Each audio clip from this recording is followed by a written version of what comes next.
अस्सलामुअलैकुम। होपफुली आप सब बिल्कुल खैर खैरियत से होंगे। अल्हम्दुलिल्लाह मैं भी बिल्कुल ठीक ठाक हूँ। ये व्लॉग लास्ट संडे का है और सुबह जल्दी जल्दी नाश्ता हो चुका था। अब इस वक्त तकरीबन 11:30 बज रहे थे जब मैंने अपना कैमरा संभाला था और मैं लंच की प्रिपरेशन करने जा रही थी। तो सबसे पहले संडे का डबल डोज़ चाय की बहुत ज़्यादा तलब हो रही थी, तो मैंने पहले चाय तैयार कर ली थी। इसके बाद मैंने अपनी लंच की प्रिपरेशन स्टार्ट की थी और आज वीकेंड है तो कुछ स्पेशल होना चाहिए लंच में। मैं आज खौसा बना रही थी। सबसे पहले मैंने स्पैगेटी बॉईल करने रखी थी, जिस तरह से बॉक्स पे मेंशन होता है इसी तरह से। यूजुअली मैं स्पैगेटी सबसे लास्ट में बॉईल करती हूँ और इसकी करी और दूसरी प्रिपरेशन सबसे पहले कर लेती हूँ, लेकिन गैस के लोड शेडिंग का टाइम तकरीबन हो चुका था और वीकेंड पे तो स्पेशली बहुत ज़्यादा तंग करती है गैस। तो इससे पहले कि फ्लेम स्लो हो जाती है और मुझे इतना पानी बॉईल करने में बहुत टाइम लगने वाला था, इसलिए फिर मैंने सबसे पहले आज स्पैगेटीज़ को बॉईल कर लिया था। स्पैगेटीज़ जब तैयार हो रही थी उसी वक्त मैंने ग्रेवी की प्रिपरेशन भी कर दी थी। आज मैं बीफ की ग्रेवी तैयार कर रही हूँ। मैं समटाइम्स चिकन के साथ भी सेम इसी तरह से रेसिपी को फॉलो करते हुए सालन बना लेती हूँ। मैंने तकरीबन आधा कप ऑयल गरम किया था या इससे कम था और इसमें मैंने एक छोटे साइज़ की प्याज को स्लाइस कर कर ऐड कर दिया है और इस प्याज को इतनी देर तक कुक करना है कि इसका रंग थोड़ा सा चेंज होना स्टार्ट हो जाए। अगर आप चिकन के साथ बना रहे हैं तो फिर प्याज को ज़्यादा बिल्कुल भी कलर मत दीजिएगा, बस वो थोड़ी सी सॉफ्ट हो जाए तब आप नेक्स्ट स्टेप को फॉलो कर लें। मीनवाइल मैंने टमाटर ब्लेंड कर लिए थे। दो तकरीबन दरमियाने साइज़ के थे और एक छोटे साइज़ का टमाटर था जिन्हें मैंने ब्लेंड कर लिया है। जब तक प्याज का कलर भी तकरीबन चेंज होना स्टार्ट हो गया था तो मैंने इसके अंदर बीफ ऐड कर दिया था। बहुत छोटे साइज़ की बोटियां हैं ये बीफ की, तकरीबन आधा किलो है आई थिंक ये गोश्त। आप इसमें बीफ, मटन, चिकन किसी भी किस्म का मीट यूज़ कर सकते हैं। आप जो भी मीट लेंगे बस उसे छोटे बाइट साइज़ के चंक्स में कट कर लें। अच्छी तरह से मीट को सौते करने के बाद मैंने इसमें 1 खाने का चम्मच लहसुन का पेस्ट और 1 खाने का चम्मच अदरक का पेस्ट शामिल कर दिया था और इसे भी मैं गोश्त के साथ अच्छी तरह से भून रही हूँ ताकि इसका कच्चापन ख़त्म हो जाए।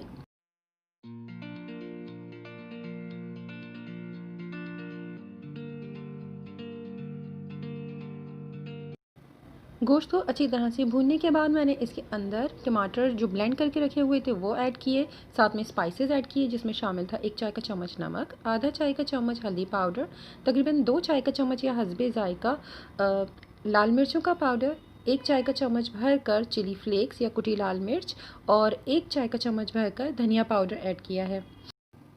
इसे अच्छी तरह से मिक्स कर लें। इस स्टेज पर मैं इसे भुनाई नहीं करती हूँ, बस इसे कवर कर स्लो फ्लेम के ऊपर कुक होने के लिए छोड़ देती हूँ।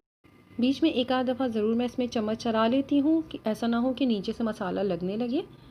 मैंने इसे एक दफ़ा बीच में चेक कर लिया था, जब मुझे लगा कि अभी इसे और मज़ीद कुक होने की ज़रूरत है तो मैंने दोबारा से कवर कर इसे कुछ देर के लिए स्लो फ्लेम के ऊपर ही छोड़ दिया था। जब ग्रेवी ऑलमोस्ट ड्राई होने लगी थी, टमाटर भी पक गए थे और मसालों का अच्छा सा कलर निकल आया था और ऑयल सेपरेट हो गया, तब मैंने इसकी कुछ देर के लिए भुनाई की थी और इसके बाद मैं इसके अंदर ऐड करूँगी दही। मैंने तकरीबन 1 पाव दही लिया था और उसे मैंने अच्छी तरह से फेंट कर रख लिया था और जब अच्छी तरह ग्रेवी की भुनाई हो गई तब मैंने इसके अंदर वो दही शामिल कर दिया था। दही को ऐड करने के बाद हमेशा जब तक फर्स्ट बॉयल ना आ जाए तब तक मुस्तकिल चम्मच चलाते रहना चाहिए, अदरवाइज़ समटाइम्स दही बिल्कुल कर्डल हो जाता है और फिर उसका लुक बिल्कुल भी अच्छा नहीं लगता। तो मैंने दही को बॉयल आने तक मुस्तकिल चम्मच चलाते हुए कुक कर लिया था। इसके बाद दोबारा से मैंने इसे कवर कर स्लो फ्लेम के ऊपर कुक होने के लिए छोड़ दिया था जब तक कि ऑयल सेपरेट ना हो जाए। दही ऐड करने के बाद ज़्यादा देर नहीं लगती है, फ़ौरन ही ऑयल सेपरेट हो जाता है। इसके बाद मैंने इसके अंदर पानी ऐड कर दिया है और इसे कुक होने के लिए छोड़ दिया था जब तक कि ये अच्छी तरह से गल जाए और डिज़ायर कंसिस्टेंसी का इसमें ग्रेवी प्रिपेयर हो जाए।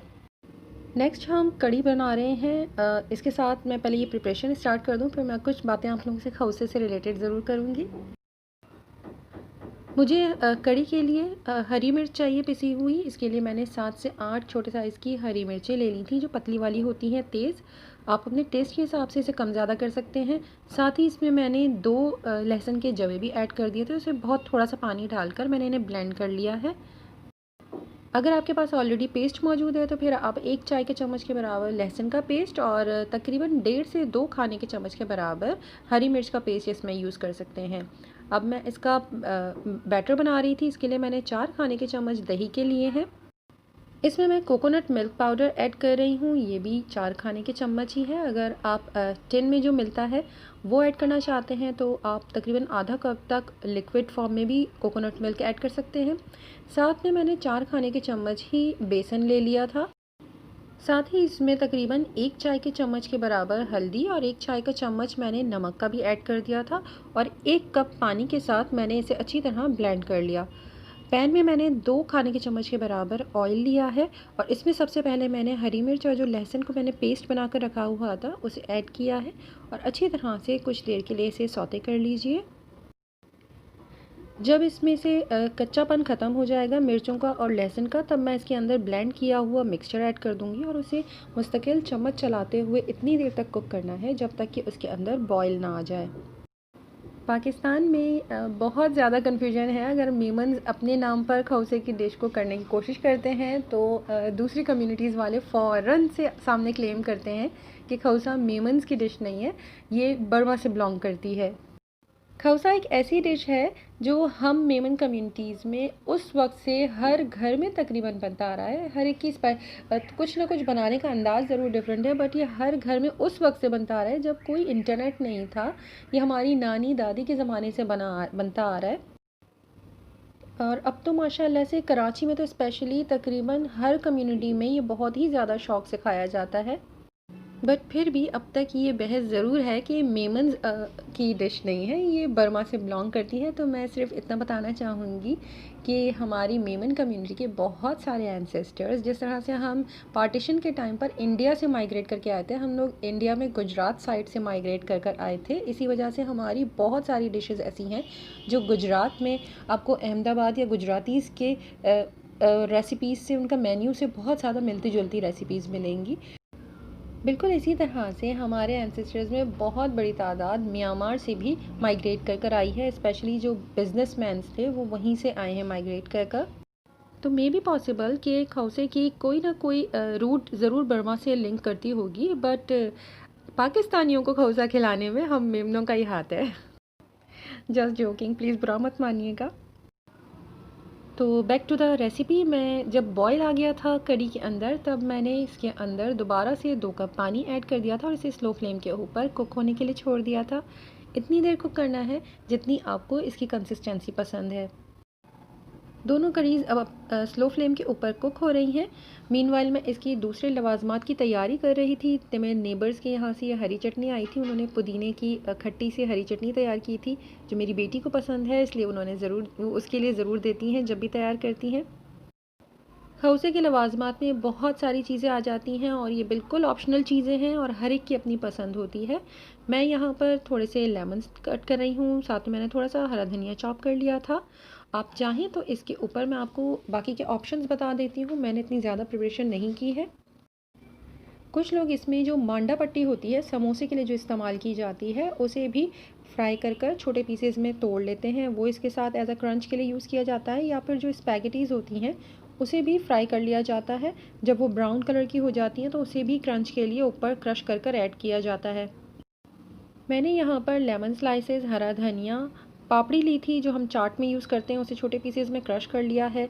बॉइल्ड चने लिए हैं और साथ ही मैंने स्लिम्स चिप्स ले लिए थे।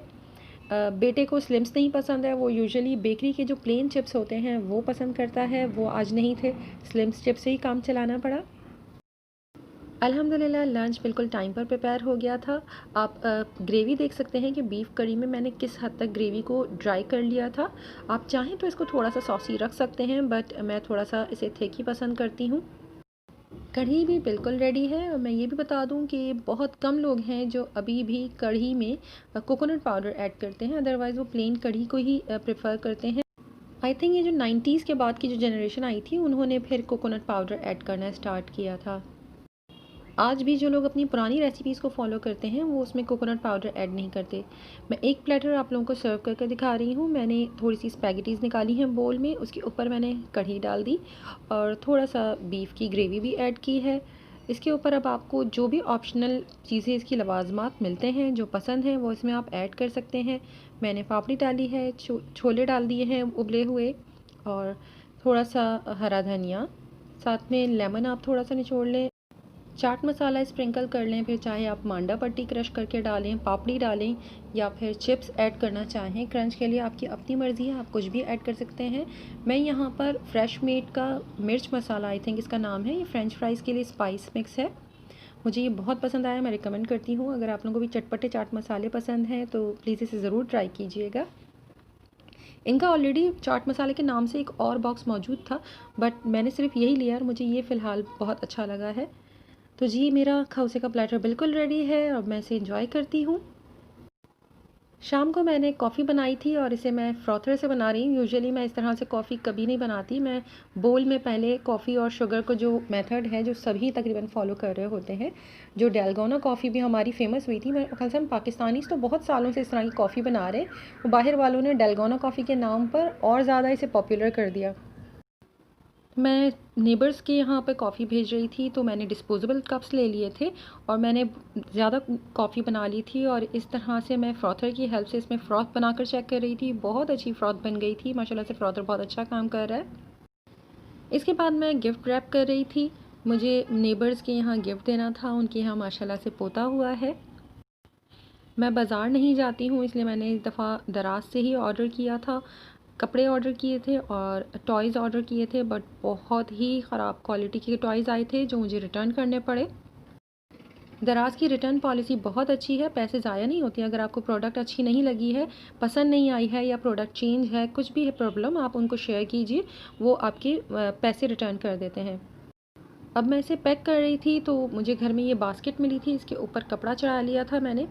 अब मैं तीनों ड्रेसेस के साथ इसकी पैकिंग कंप्लीट कर रही हूँ ताकि थोड़ा सा प्रेजेंटेबल लगे, क्योंकि मुझे वो जिस तरह से पैक होकर आए थे बिल्कुल भी अच्छा नहीं लग रहा था। बहुत सिंपल सी पैकिंग की थी। तीनों ड्रेसेस को मैंने रोल कर लिया था और इन्हें बास्केट में अरेंज कर दिया। फिर जो जगह थोड़ी सी बची थी उसके अंदर मैंने कॉटन बॉल्स अरेंज कर दी थी, कलरफुल वाली ले ली थी और उन्हें मैंने खोलकर उसके अंदर बिछा लिया था। उसके ऊपर बेबी पाउडर और बेबी शैम्पू रख दिया था और इसे पैक कर लिया था। इसके ऊपर मैंने शॉपर चढ़ा लिया था, जिसे मैंने साइड में से स्कॉच टेप की हेल्प से सील किया है। इसके बाद मेरे पास एक रिबन अवेलेबल है जिस पे लिखा हुआ है इट्स अ बॉय, बट वो मुझे मिल नहीं रही। पहले मैं इस तरह की बहुत सी पैकिंग वगैरह किया करती थी, जिसकी वजह से मेरे पास ये चीज़ें अवेलेबल होती थी। अब आहिस्ता आहिस्ता तकरीबन तमाम चीज़ें ख़त्म होती जा रही हैं। ये कुछ टैग्स पड़े हुए थे तो फिर मैंने इन्हीं को इस्तेमाल कर लिया था ऊपर डेकोरेशन के लिए, बट इनके भी जो पीछे स्टिकॉन्स हैं वो बिल्कुल काम नहीं कर रहे थे, तो मैंने ग्लू का इस्तेमाल किया था।